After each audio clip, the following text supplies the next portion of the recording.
So, welcome to the second in a three-part series, Unlocking Energy Savings in Your Business, DIY Energy Assessments. I'm Jackie Donaldson, the Hub Coordinator for Green Economy Peterborough. We'll be speaking today with Clara Blakelock, GreenUp's Energy Program Manager, who will teach us how to identify energy waste in the workplace, no matter what the sector or size, followed by a short presentation by Braden Clark, Loans Manager at Community Futures Peterborough, on funding opportunities available through CFP. For those that haven't attended one of our events before, and quite a few if you have, so welcome back. A bit about Green Economy Peterborough. Green Economy Peterborough, or GEP, is a local program and network that supports local business leaders to reduce their environmental impact. Our program is designed to coach participating businesses through a series of steps to save money while fulfilling their greenhouse gas reduction goals. And the network aspect is a lot of fun. We really like each other. We like supporting each other, learning together, and celebrating our successes.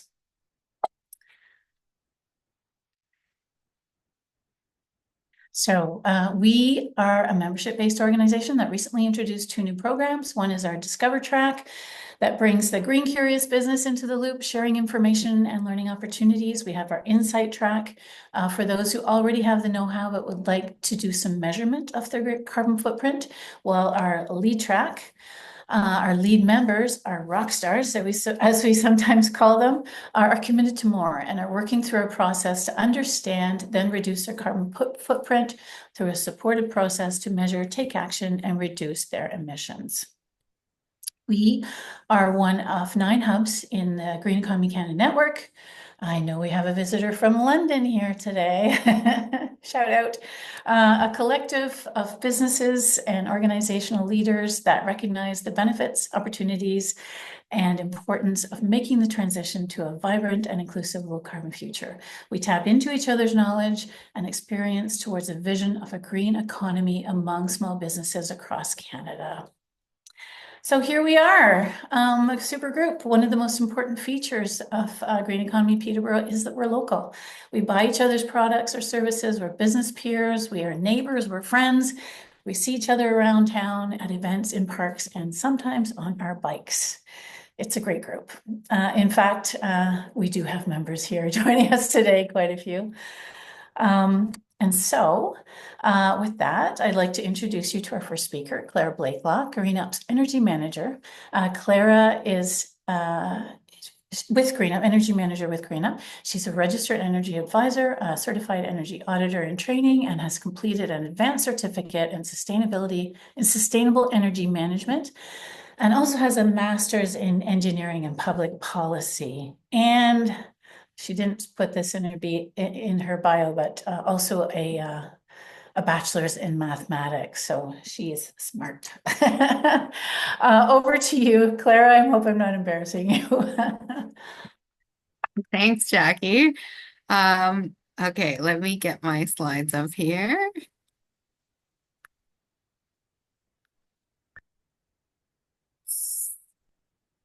How does that look? Are we seeing my slides? Yep. Yes. Okay. Looks great. All right. Well, hi, everyone. Thanks so much. I'm so excited to have everyone here today for the second presentation in this series. I changed the name a little bit in my presentation from DIY Energy Assessments to DIY Energy Treasure Hunts, because this is sort of the concept we're going to be talking about today, is finding those treasures, those opportunities for low or no cost energy savings, things that you can do right now in your business. So we'll get into it. I'm gonna change the slides. There we go. So it's okay if you weren't there for the last presentation. I'm going to do a really quick overview of what we talked about in the last presentation, which was sort of a general overview of Energy Efficiency 101. I'll talk a little bit about sort of the standard type of energy audits that are available for businesses, and then we'll get into this concept that we're talking about here, which is, what if you don't want to, or you're not able to do a full energy audit, but what can you do yourself with your colleagues to find these energy savings in your own business and because yeah, Jackie and I were just chatting before the presentation. The great thing about this is you don't have to be an expert to look around your building and ask questions and notice things, right? Anybody can do it if you know the right questions to ask. And so that's what I'm hoping to share with you today.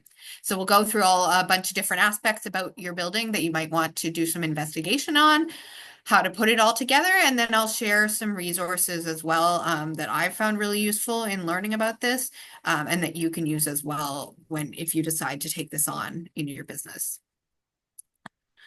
So last time we talked about Energy Efficiency 101 in your business. We went through how you can analyze your utility bills from like the very basics of just sort of looking at them and looking at the analysis that Hydro One and Enbridge actually do for you, which they give you some graphs about how your usage has changed, to some more extensive things that if you're interested in putting everything into Excel and doing some graphs, there's so much you can do looking at your bills, basically flagging where there are changes or where there have been increases or decreases in your bills to know what's working.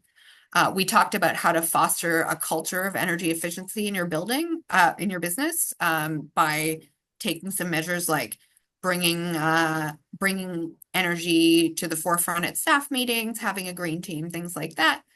And so the idea is, you've started doing that, you're ready to tackle this, and now here, this is sort of a really practical first step that you could take with that team if you're ready to say, okay, let's reduce our energy use. How are we going to do it? So most people think, or you may have heard of energy audits. Energy audits happen at the residential level, which is something that I'm an energy advisor that does that. My colleague Bryn is also here who does that at the residential level. But at the business level, we're talking about larger buildings. There's different types of energy audits. They're kind of regulated by the American Society of Heating, Refrigeration, and Air Conditioning Engineers. They're usually performed by like a certified energy auditor and their team, like at an engineering consulting firm, something like that. There's different levels of energy audit that you can get, level 1, level 2, level 3. But in general, they're quite high cost and they take a long time. They take people with many different expertise and sorry, I'm losing my train of thought, and experience and equipment. And so they're a good idea for facilities that might have really high energy costs and might have really big potential savings. But they also tend to focus on capital improvements, so larger investments. And so the question is, what we're trying to address with this presentation is, well, what about the rest of us? If we're sort of a smaller business, maybe our energy costs are, high to us, but not so high, and we're not really thinking about investing large amounts in capital projects. And so that's where this type of DIY energy treasure hunt comes in, where it's not an energy audit, it's not going to be done by a professional, but you can still find some gains. So these treasure hunts, what are we talking about? It's a starting point with your team. You're going to systematically be looking for energy improvements. You're going to be, it's a way to get your staff engaged in the process and bring everyone in together. And it's going to be mostly focused on operational stuff, maintenance practices. You're going to be identifying gaps, and it's mostly going to be about finding low or no cost adjustments. You might identify some capital improvements that need further investigation, but the focus is on these easy and low cost changes that you can make. So the rest of the presentation is basically about how to go about doing it. And as I said, there are resources about how to do it that I've shared at the end of the presentation if you're interested in doing this yourself, or you can also feel free to speak to me later on. So before you get started on your treasure hunt, it works best if you can have more than one set of eyes on it, I would say. So if you're able to assemble a team, and it depends, it really depends on the type of business you're talking about. I know some of us are working in very small organizations where there might not be a team of people. It could be just you. But if you do have other staff that you can bring in, building people who are involved in the operation of the building in particular are really key. If you can have higher level management involved, that's also excellent, and have their support. And maybe you can bring in, if you don't have the internal expertise, maybe you can bring in somebody from outside. So, we say that this isn't about having experts, but, maybe somebody who works in facilities in another building that you can bring into your building, and just that other external set of eyes might bring in some things that you haven't noticed. So I think it's good to bring in as many people as more people if you can. You can do that utility bill analysis in advance that we talked about last time, and then gather your basic building information. I have another slide on that coming up next. And then also, if you've got any maintenance logs for any equipment in your building, that's a good thing to take a look at beforehand as well.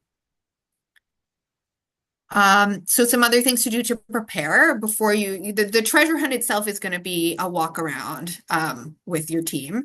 And so you'll want to have some kind of a checklist or way that you're recording what you find. There are sample checklists that you can use that I've shared at the end of this presentation, or you can use your own. You have your own method of collecting your information. You'll want to find a time when your team can get together to do the walkthrough. And how long that's going to take is going to depend on what type of building we're looking at. If it's a very small space, it might only take an hour.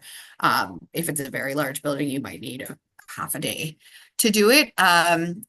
It's ideal if you can plan to do the visit partly during the operating hours of the building and partly outside of business hours, because there's different things that you can notice in business hours or outside of business hours.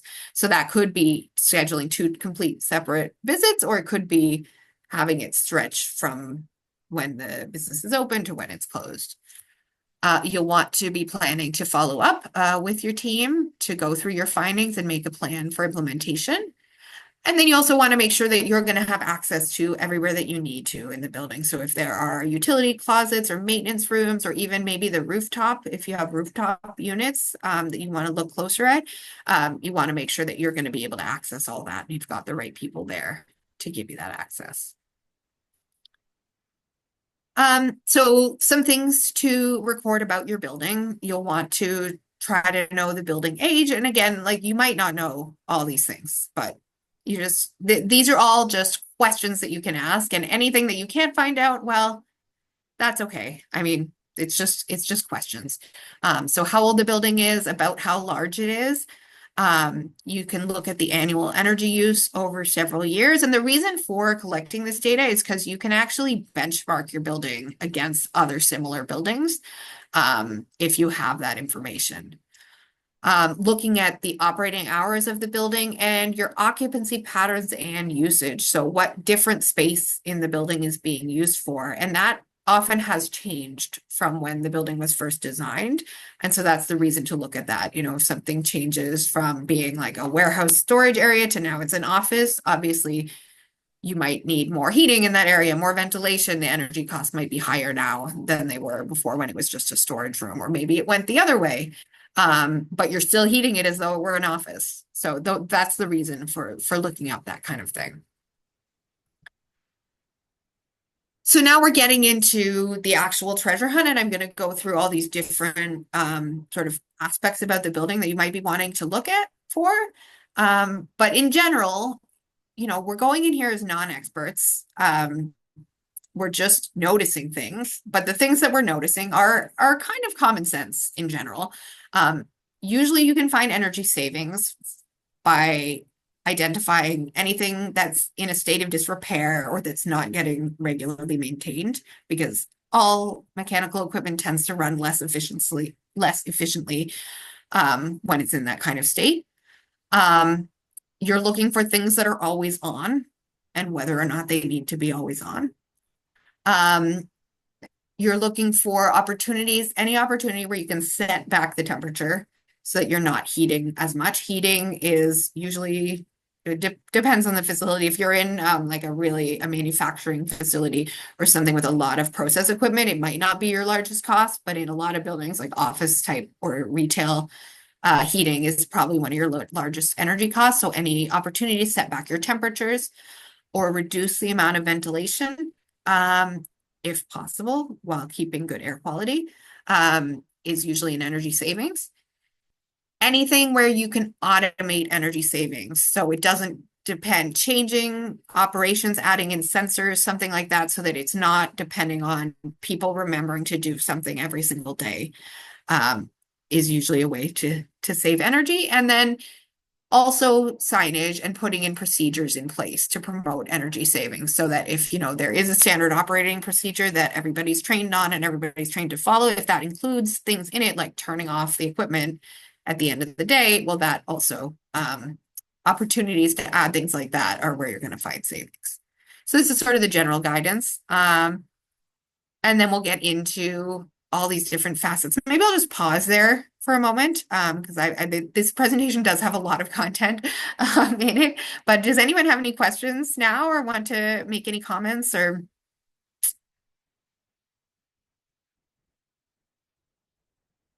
Okay.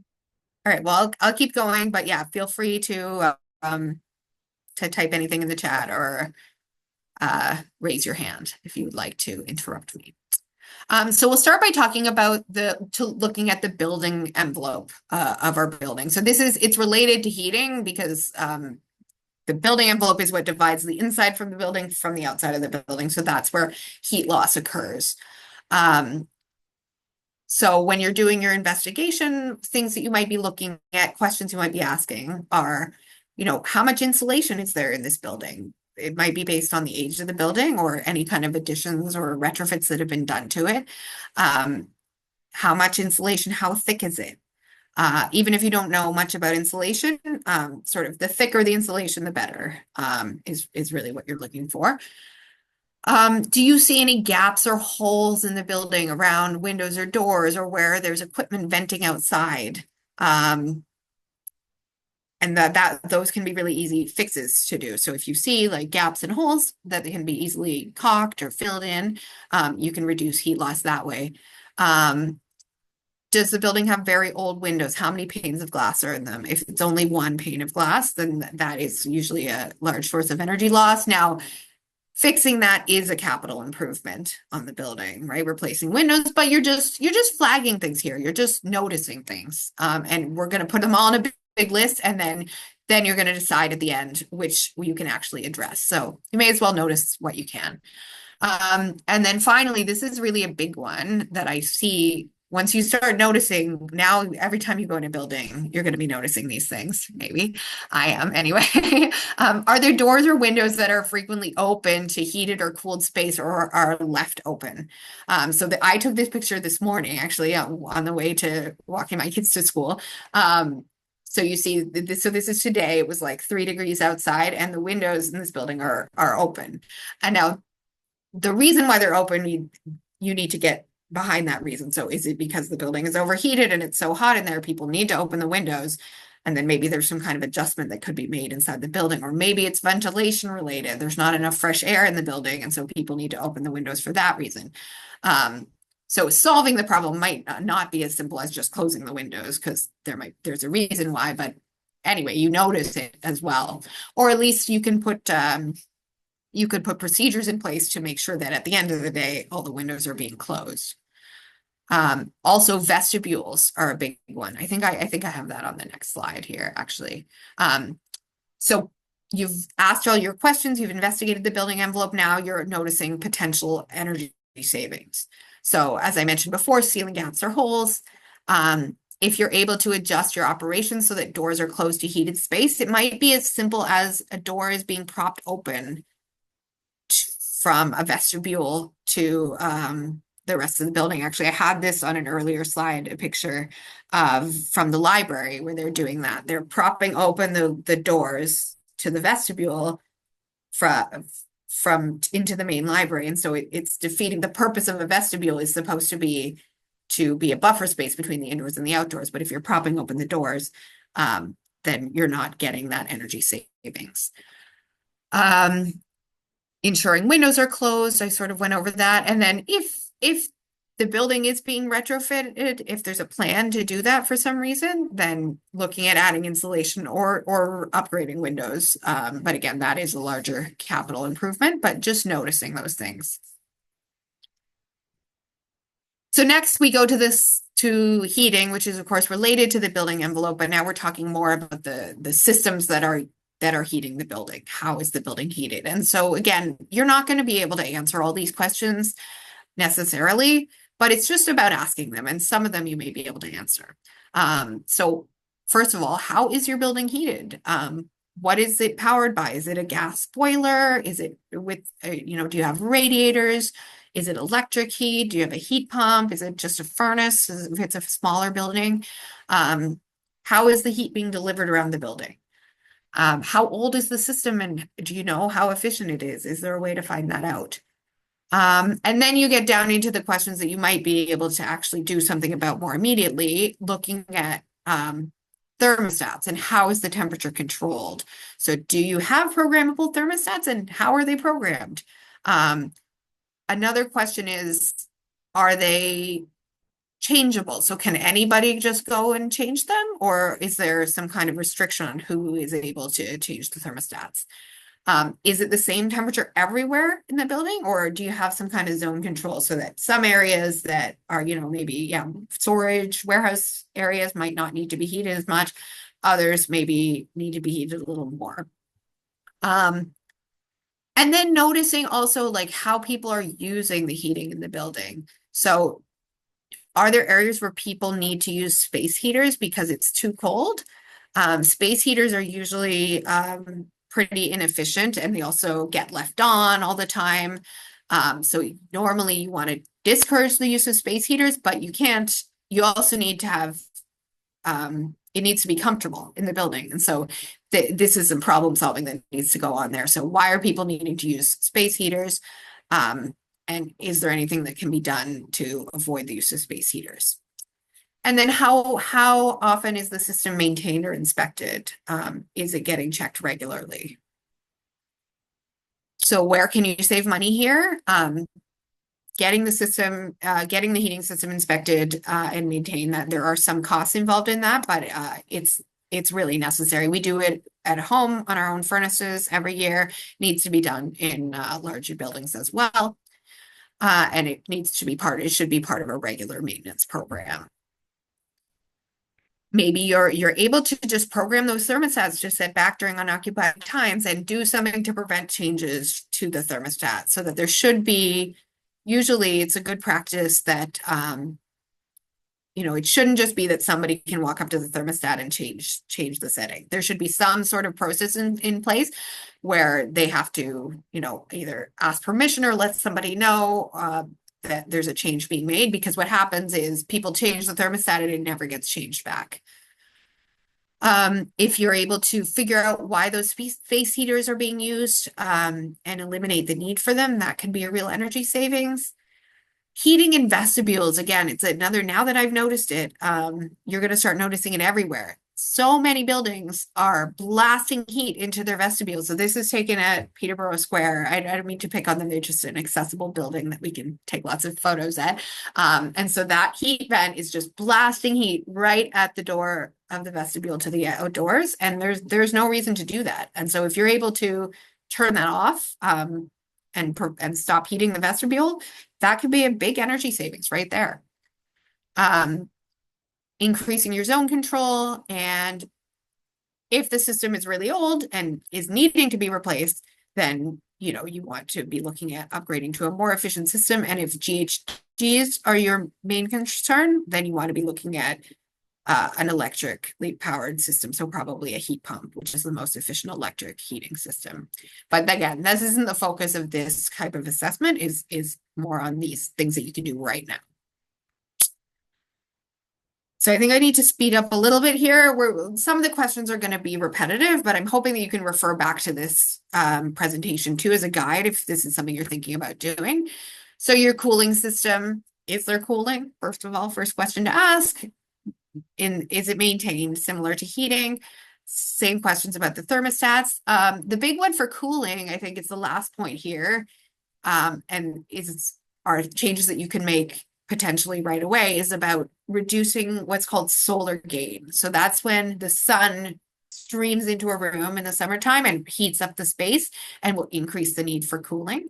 And so there can be some real energy savings there by even just putting in blinds, or maybe there already are blinds and they're just not regularly closed at the times when the sun streams into the room. And so you could have some real savings on cooling there just by putting, making that somebody's job to close the blinds at a certain time and open them at another time. Again, tuning up the system by professional, adjusting the thermostat, and then also another form of natural cooling, which we know it's not a rocket science, it's using the cool air when it cools down at night. If you're able to use the cool air from outdoors to cool down the building at night, that can reduce the need for cooling during the day.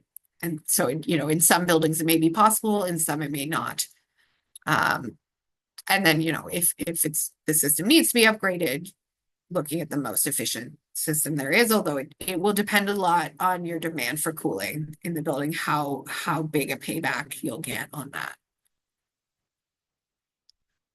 I mentioned ventilation. I'm not going to go into great detail on ventilation because most of the changes are going to be larger kind of capital type changes, but it's just to be aware of what ventilation is in a building because it might not be something you're as familiar with from your home. In most larger buildings, offices, any kind of larger building, fresh air needs to be delivered to the building because it's not going to get enough fresh air naturally. And so there's a ventilation system that's designed to do that. And the key thing about ventilation is that you want to be it should be bringing in just the right amount of fresh air, not too much, because especially in wintertime, every time you bring in outdoor air, you have to heat up that air, and that's a big energy cost. And a big source of emissions if you're heating with gas. So with the ventilation system, the questions I would be asking are just like, how does it work? Where's the fresh air? Where is the ventilation system? And how is it determining how it operates? Is it just always bringing in the same amount of fresh air all the time? Or is it changing? Is it changing depending on the demand? There's a question. Rob, you want to go ahead? Yeah, thanks, Clara. Good stuff so far. I got a number of questions, but I'll try and limit it. Can you talk a little bit about the validity, I guess, of the use of ceiling fans in a high ceiling type of location? So Wild Rock is where I am, so we've got high ceilings in the store. I'm sure it's much warmer up top than it is down at floor level. I've heard the fans are a good idea to move the air, but I just don't know if that's the fan industry or that's a reality. Yeah, that's a good question. I mean, I do think, yeah, the idea behind it is moving the warm air down from the ceiling. And so it's not really a ventilation question. It's more of a heating question. But I honestly, I don't know exactly. Whether like if you don't have fans and you want to install fans, like what the energy savings from that would be. I would have to look into that more. I don't know. Yeah. Okay, I'm curious. Yeah. And then a more basic question that I probably should remember, but I get it mixed up. Does warm air go to a cold space, or does cold air go to a warm space? And I know it moves one way, but I can't. Like if you've got a cold room, or say you've got that. Warm air. So heat moves from a warmer area to a colder area. Okay. So yeah, heat is always going from hot to cold. Thank you. Yeah. So with ventilation, potential energy saving, there can be huge potential energy savings with ventilation, but it's not necessarily going to be things that you can just do yourself. So getting your system inspected and maintained, changing out those air filters, that can be something or making sure that that's part of your regular maintenance program is changing the air filters. And then there are a bunch of possible improvements that are more like capital upgrades. So demand controlled ventilation means like CO2 sensors that determine how much fresh air is needed based on the number of people in the building, and will reduce the amount of ventilation if less is needed. Variable frequency drive fans, but all these things are more of the capital upgrades. I just put them in there so you're aware of them. And they might be things that a ventilation contractor might recommend. Lighting is a big one. There are some rebate programs available for lighting. And so when you're doing your investigation, what you're asking is, well, what kind of lighting do we have now? What kind of light bulbs are we using? How are the lights controlled? So is it just switches that you have to turn on and off, or do you have occupancy sensors? Do you have timers, or maybe they're never turned off? Do you have any natural light in the building? And how is the lighting, how do people feel about the lighting? Is it working well? Is it meeting their needs, or is it not meeting their needs? And there's a change needed. So potential energy savings for lighting, LEDs are the most efficient kind of lighting that, actually natural light is the most efficient, but LEDs are the most efficient kind of light bulbs. So if you haven't done an LED retrofit in your building, it often does have a pretty good payback depending on what you're using now. Taking advantage of natural light is free, of course. And it's the best kind of light that everybody likes. Although I guess different businesses have different, it can also fade product and stuff like that. So you have to watch that. And then some sort of more capital type things, installing photo sensors or occupancy sensors to control the lights rather than manual switches, or failing that. It can be signage or standard operating procedures that include switching lights off to remind people to turn them off. And this will be something you'll identify if you do your after hours visit, if there's lights being left on all the time. It's of course easier to point that out then. I'm doing okay for time. So now we're getting to hot water. Again, it's going to depend a lot on the business, how much of an expense or energy use hot water is. But the questions that I would ask is, what is used to heat the water? What equipment is it? How is it powered? And how old is it? And if I know how efficient it is, that would be good.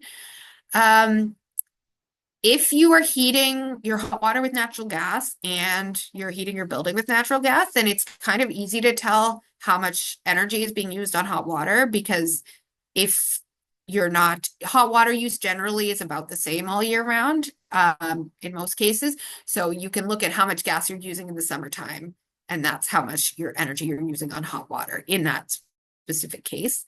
And so that can give you a sense of how big, what the savings could be for your hot water use. And then if you know that you are using quite a lot of hot water, where is it being used, in what process or system? Yeah, I mentioned, somewhere like the YMCA, for example, would probably have hot water be quite a large expense compared to, a retail store, maybe not as much. So potential energy savings, reducing the demand for hot water is the number one way. So that's done by low flow faucets or aerators, which is what's pictured there on the left. That's just a really simple upgrade. You can add that to any sink. Having automatic sinks or showers so that they can't be left on. Looking at whether the water temperature can safely be lowered. There is a minimum to how low the temperature can go. According to Health Canada, it's 60 degrees Celsius or 140 degrees Fahrenheit. Shouldn't be lower than that, but if you don't need it any higher than that, you should lower it as much as you can. Insulating your hot water pipes and tanks can save some energy. And then if there's one area that needs really hot water and the rest of the facility doesn't need it to be as hot, you might consider using point of use heating for that one area so that you're not heating all your water up to a really high temperature. And then again, if you're replacing your hot water tank because it needs to be replaced, looking at the most efficient options and electric options if your goal is to reduce GHGs in particular. All right, we're getting through this. Refrigeration is, again, really dependent on the business. Some businesses won't really have any refrigeration, and others it's a huge expense. So this is a photo from Shoppers Drug Mart. They have these open fridges, and when you start to think about it, you realize oh yeah, that's really not very efficient because we're cooling the fridge at the same time as we're heating the building. So it's these two things going against each other. The simultaneous heating and cooling is in general a waste of energy. So the questions you would ask are they enclosed and well sealed? In this case, no. And then are your fridges sized according to your needs? So they shouldn't be too full and you don't want them to be too empty either. So potential energy savings there. You may be able to repair or replace gaskets on fridge or freezer doors so they have a good seal. If you do have open fridges in your building, it's probably not a matter of actually adding doors. It's probably replacing the whole unit. But I did notice that they did this in No Frills recently, that all the open fridges that they used to have there, if any No Frills shoppers here, where they had like the tofu and the dips, it's all fridges with doors now. And so I'm sure that was an energy saving upgrade there. And then right sizing your units. And then finally, this one again is very variable depending on the business we're talking about. So just anything that's plugged in, electric equipment. If we're talking about an office, we're talking about a manufacturing facility, this is going to be totally different, but it's the same guidance sort of that I gave at the beginning. We're looking for equipment that's always on. There may be energy saving modes. So is it using those energy saving modes? Or is the equipment being used at all? Are there things that are on or plugged in all the time that aren't even being used? And then can you determine what the largest electricity uses in your facility are? Usually we're looking at larger fans or motors, things like that, that might be using a lot of electricity. And so the potential energy savings there are, turning things off or putting it into procedures to turn things off. Smart power bars that can automate that turning things off, where if one thing gets turned off, everything on the power bar is turned off. Eliminating equipment that's unnecessary, and then switching to using more efficient equipment for tasks when it's possible. All right, so that's sort of my really quick overview of everything you could look at in your building. I mean, I'm sure I missed things too there, but so after you've done that, you've made all your notes, you've been walking around your facility with your clipboards, you follow up with your team, and everybody can share their lists, and you'll end up with probably a great big list of energy waste observations is what you're going to notice first, right? Because you might not know the solutions yet, you might just have noticed the problems. But as a team, you can brainstorm some of those energy saving opportunities, and you're not going to come up with solutions for everything, but you might come up with a few. And then you can sort of pick out the ones that you think are doable for you. So the highest priority recommendations, they might be those ones that you can do right away. It might be something as simple as, let's stop propping this door open and keep it closed. No cost to that. Seeing how you can add in that regular maintenance, which will have some cost, but is in general pretty necessary. And then if there are pressing capital upgrades, you might want to put those on your list as well. And then again, depending on who's on your team, the kind of expertise you have, if you're able to do some cost estimates and energy savings, that's generally great for bringing it to, for making the business case for spending money. Or you might just need to identify where you're going to need more information on that. So then you write up your plan, the results of your treasure hunt. It's always good to include specific timelines for action, who's going to do what, so that you have something really actionable. That's the goal of this, is to take action, right? Not just to create another report that's going to sit on a shelf. Share it with your leadership, and then track your results. So keep monitoring those bills, so that you can see, well, oh, look, we unpropped the door to the vestibule, or we turn off the heating in the vestibule, and now we're saving, $200 a month on our gas bill. I mean, so that's going to be very variable, but it could be if you've got a lot of vestibules and you're doing it on all of them. So track those results. So here we go. These are a few resources that I use to develop this presentation and to learn about this. There's a few of them are from the US, so I recommend going to those links and downloading them ASAP before they're taken down. I have them though, so if you miss it, I can send them to you. So there's guidance on Energy Star treasure hunts. They're the ones that came up with that name, and they have a whole, they have different types of businesses and different guidance documents. They've got a whole website about it. NRCan also, that one's Canadian, also has a quite a long document about conducting your own energy audit, but it's got a lot of really great information in there. And then I really like this checklist of common energy saving measures from Energy Star from the US for businesses. And it just gives a bunch of ideas of different energy saving measures you might be able to do in your business. It's a few pages long. It's quite short. Right. And then I'll just remind you that we have one more presentation in this series. It's on March 20th, and we're calling it Hands-on Efficiency Hacks. So with that presentation, I'm going to be sharing real examples from real businesses who have implemented upgrades and what their savings were and what their findings were on that. And we're going to focus on those lower cost or no cost upgrades. Yeah, that's going to be the priority. So that's it for me. Thank you, Clara. I always learn a lot from your presentations. I'm sure everybody is excited and ready to do like the Sherlock Holmes at their workplace to see what they can discover. So thank you. And so next up we have Braden Clark. He's the loans manager at Community Futures Peterborough. And we'll have time for questions after Braden, so hold on to those. So Braden is, yes, he is going to tell us about about how Community Futures can support energy efficiency initiatives. So over to you, Braden. Thanks, Jackie. Okay, let me see if I can get this going here.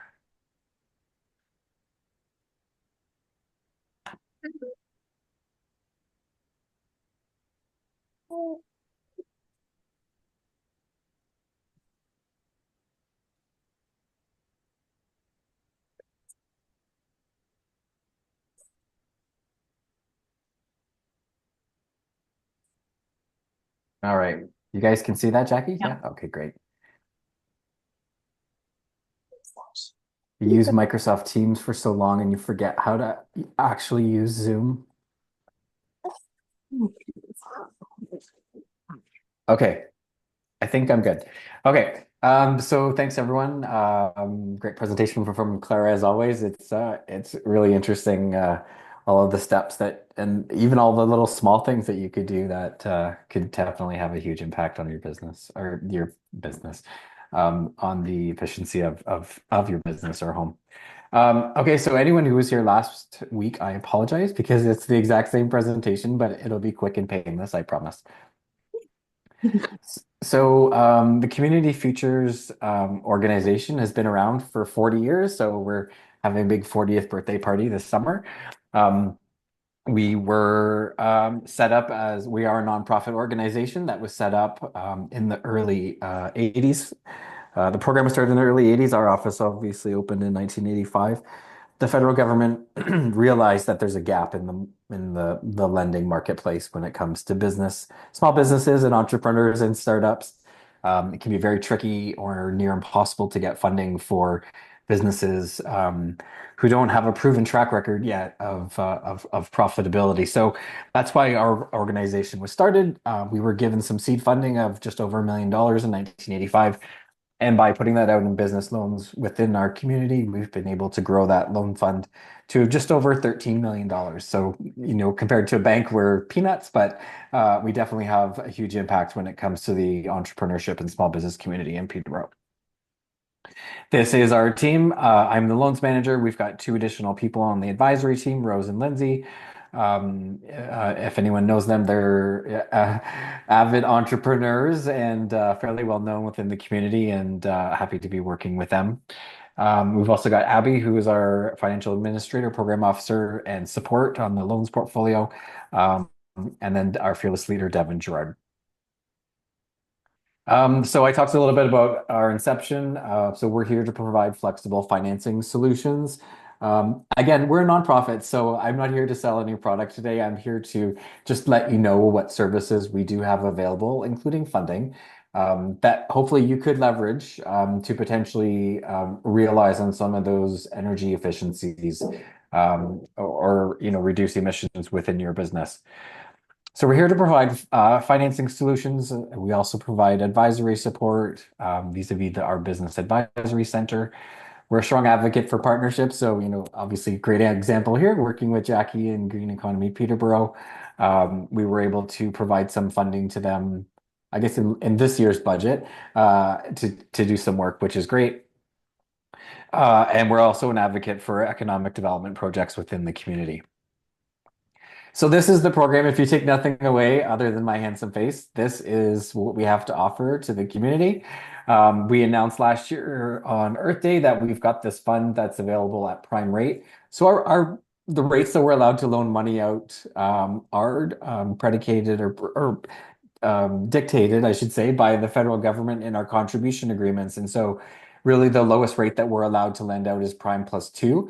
But we went to them and said, listen, we want to put this fund out available to our community. Would you let us go down to prime? And so they said yes. And so if you've got a project that's up to $100,000, replacing rooftop units or installing new windows or doors or systems, or hiring someone to do procedures to realize on some savings, then you can loan up to $100,000 from us at prime rate, which is currently at 5.2, but we're hoping next week it's going to go down another quarter point. We've got an advisory center. If you're a business that's under 5 years in age, we've got the Starter Company Plus program that just launched, and there's a micro grant of up to $5,000 available for you upon completion of the program. We've got a bunch of different workshop series that we have going on. The Source series will come later on this year and have some niche concepts in terms of education. Our Entrepreneurship 101 workshops are the workshops we run 2 or 3 times a year that sort of cover generic business topics. So if you're not subscribed to our newsletter, please do so through our website. That's how we communicate the upcoming workshops, or subscribe to us on social media. There's also a program open right now. The deadline is tomorrow. So if you are a nonprofit organization and have a community-based project that you would like to execute over the next 12 months, we do have the Community Advancement Program Fund that is available, and you can receive up to $10,000 to do that. Like I said, the deadline's tomorrow. So if you are interested in making an application, please do so tonight or tomorrow. Talked about that. And that's it. So happy to answer any questions that you guys may have about community futures. Hey, Doodles. Thank you. Rob, yeah, go ahead. Hey, thanks very much. I think somebody has their microphone on, but they're very cute sounds that are coming. You're seeing, I see yours. Yeah, there it is. Yeah, Okay, okay. yeah. That was So it. it's a non-repayable contribution, which is the government's way of saying a grant. Yeah. Okay, and what's the likelihood of that program repeating itself? You said that we won't make a tomorrow deadline, but I'm involved in something that may be applicable. Yeah. So it has been a program that we've been running since I've been here. So for the past 5 years, and usually we would loan up to $5,000, but this being our 40th anniversary, we put a little bit more money into the pot. And so it's up to 10,000 this year. Okay, that's great. Thanks for the info. Yeah, you're welcome. Anyone else? We can take questions for Clara now. Does anybody have any questions for her?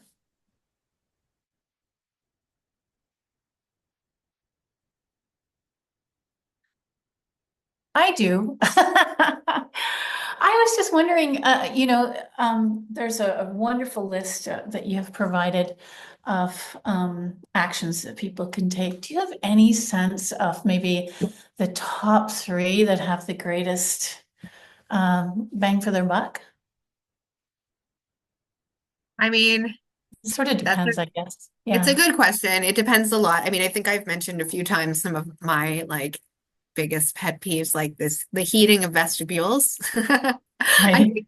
I think that's a huge one, because anytime, I mean, heating is just such a huge cost. Mhm. And so anytime you can stop heating the outdoors or stop heating areas that you don't need to, I think that's probably a pretty big one.